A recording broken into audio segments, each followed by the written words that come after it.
Hi there. Happy Mother's Day.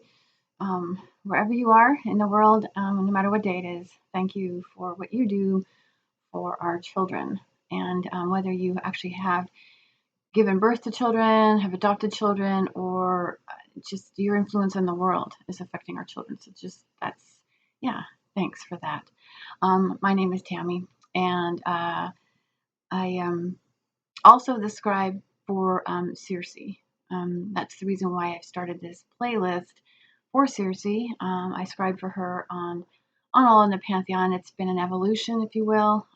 Technically, the way I see it, she is a version of me, and I'm loving it. Um, so yeah, I'm a voice for Circe as well as Mother Nature, and that's the reason why I write the way I do, and that's the reason why I've said anything I've ever said on any of the other videos.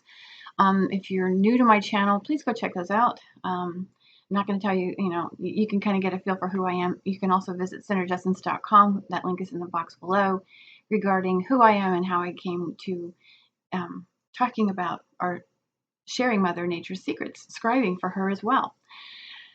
However, today I'm actually just finished up some home yoga.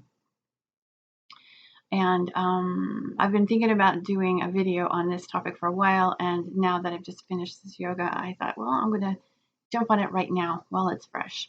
Um, so I had gone out for a hike earlier, and uh, the fact is that I have arthritis throughout my body, and I had really gotten stiff. I neglected to put any oils on me this morning before I left to protect me from mosquitoes and just to kind of help with mobility, and came home and found myself incredibly stiff and in a lot of pain. So I thought, I'm going to do some yoga.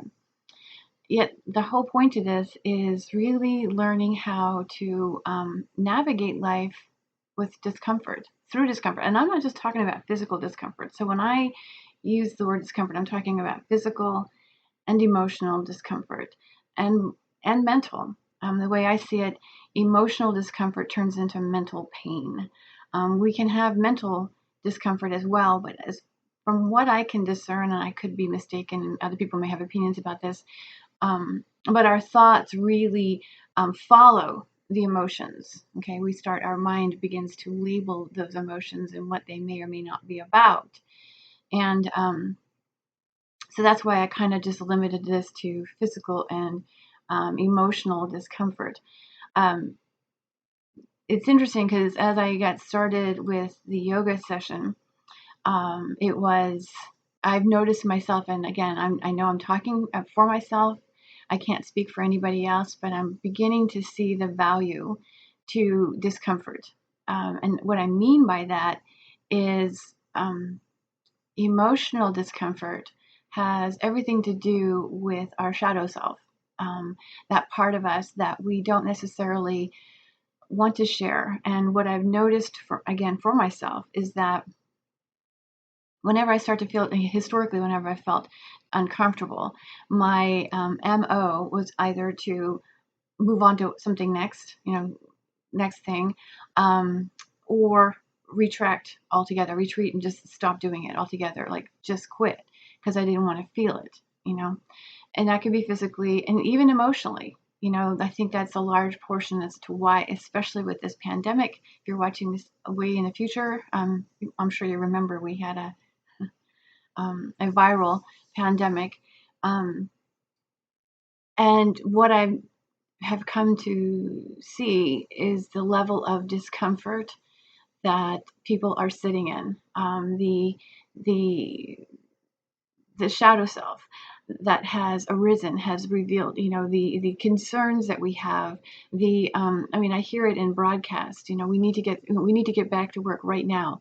Well, I understand we need money, but what's there's some value, honestly, to being in this level of discomfort. What is it really trying to tell us?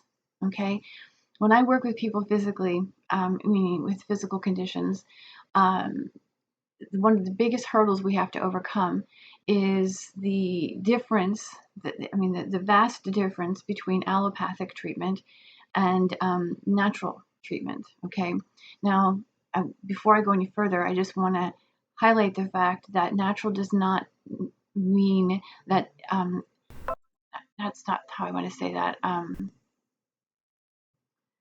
It Natural isn't necessarily a good idea for some health conditions.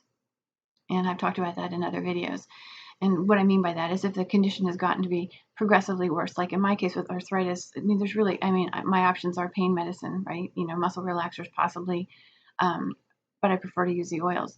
Other health conditions do warrant the use or the need of medications. So because of that, we've become accustomed to having a headache and immediately needing to remedy the headache, feeling a cold coming on and immediately needing to remedy the symptoms, because, well, part of our culture insists that we return to work or stay at work, or I have this conversation a lot with Amish people because they just don't want to take a break. If they feel poorly, they want to be able to take as much as possible to hide the symptoms, but that physical symptom is an indicator of something else going on. Okay. We don't have time to sit here and pick apart what every symptom could be to the individual, because that's just it. It's an individual experience.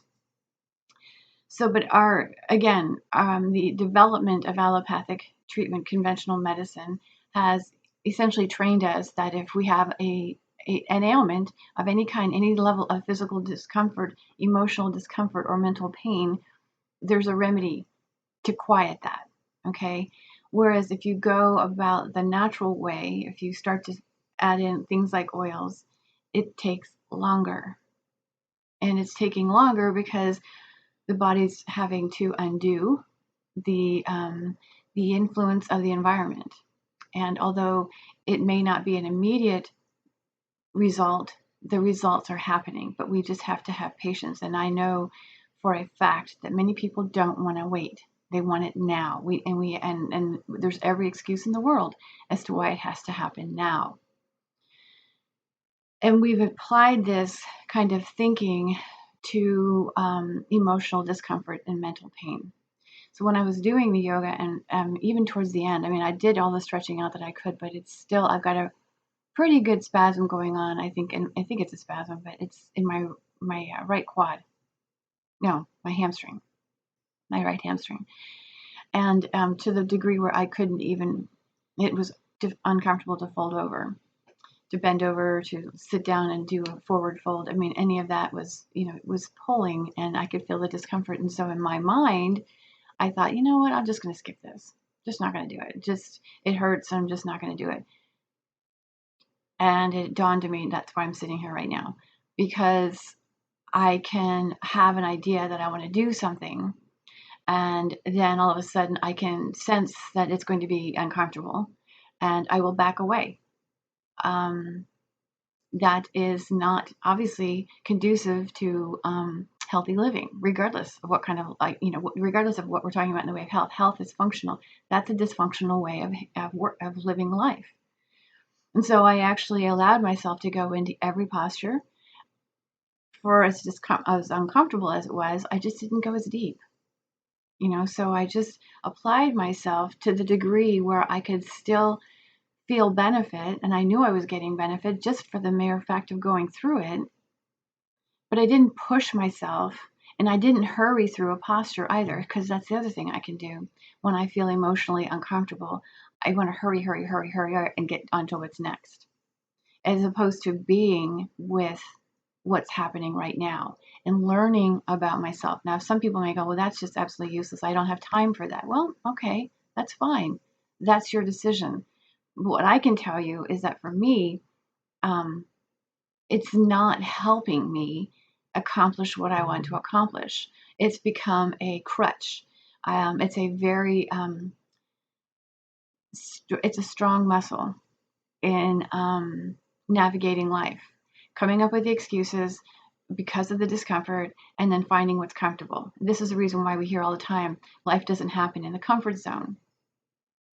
So being willing to push ourselves past, allow ourselves, not even pushing past, but allowing ourselves to be in the discomfort. Because really, what is it? There's nothing going on there other than just comfort. I'm trying to figure out how to explain this, because chaos, nothing is the most chaotic space to be in. Darkness, stillness. Think about it. How many people do you know that if you suggest that they take a break and go do some yoga or sit down and meditate or get outside and move around for a little bit, there's always, I don't have time. We've built these schedules that are really restrictive, and we don't, and so while we can justify not having time, we're not taking the time to be with ourselves. That's horrible, because that's probably the most detriment. That's the most unloving thing we can do for ourselves, is to not take the time to be with ourselves and to get to really understand our discomfort. And it doesn't have to come from anything or anyone. It could just be a belief system that was developed over time. That becomes the strong muscle, and the ability to hang out and discomfort has become the flabby muscle. And so, again, there's a fine line, okay? Because look, I'm not suggesting that anybody live in excruciating pain, all right? Again, there's medications for that. I can tell you straight up, although an oil can help relieve it, until the body, this is a really interesting thing, until the body actually becomes, it takes time to build, okay? For instance, magnesium, most of us are deficient in magnesium. If you drink alcohol, have stress, which we all do. I don't care who you are. You live on planet Earth, you're living with stress as a result of the environment. So magnesium, you start taking magnesium, sometimes it takes a while. It takes a while for that to build up because the body's depleted. Okay, so you need to be able to allow that to build. But the point is that I'm not suggesting that anybody be uncomfortable. What I'm suggesting is that we find a way to be okay, to accept the discomfort, to appreciate the discomfort for revealing what there is for us to learn. Everything starts from nothing, right? Everything starts in the darkness. There's very few things that just kind of pop into thin air from in the midst of the light. It begins in darkness. So learning to be still, and when and practicing those things like yoga or tai chi, where stillness is, that's where the strength comes, in that stillness. It's not in how much power yoga you can do. It's not how many weights you can lift. It's how quiet you can actually get that mind. And it's like when you're feeling the discomfort, breathing into the discomfort, appreciating that it's letting you know something. What that is for you, again, depends on you and what you discern. And sometimes it may mean that you have to spend time with that discomfort until you get the message. Only then will life begin to shift. I've had some very interesting experiences this last few weeks during this pandemic.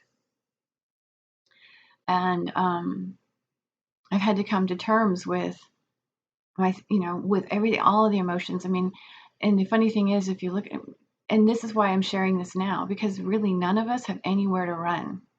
The sheltering in place, the lack of work, businesses shutting down, businesses closing altogether. I can only, I don't know. I mean, I know what I see, but I also know what I hear. So, what I know for me is business has been very slow. Fortunately, I work like this, via mail, telephone, and email, depending on whether you're Amish or non-Amish. So it's there, but we've all been impacted somehow.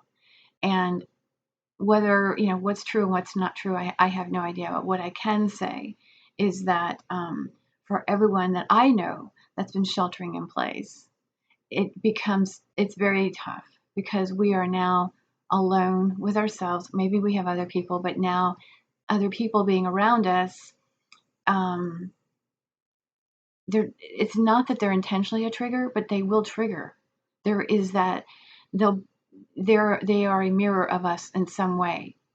And so whatever they say is going to potentially trigger. The one thing I've always told anybody is if I get upset about something, I'm not upset with you.